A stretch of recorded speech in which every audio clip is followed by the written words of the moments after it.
剩下不到1000个孩子了哈，所以大概还有20几个空间呐是闲置的。现在目前只有用到71个教室了哈，所以呢，我们今天社会处啊特别想到跟北城国小来合作。所以我们今天社区的公共托育这个家园托育育儿家园就在这里啊。今天是云林县第1座产生的一个托育家园。那未来我们陆陆续续在20乡镇当中，如果找到空间的话，我们会陆陆续续来设置。那当然了再来可能就有西螺啦、斗六啦、虎尾啦那逐步我们来设立那最重要目标在哪里？就是希望减轻青年人的负担。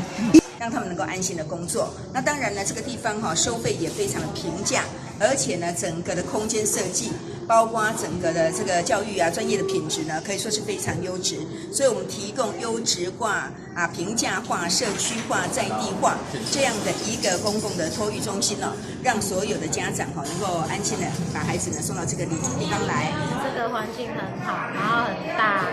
然后空气很好。当时0到2岁，这里的老师师资设备呢，依照我们国家的师资聘任标准，那每一位老师呢都是非常有经验的教管老师。到2岁，孩子们全方位潜能发展的所有课程规划，所以呢，我们在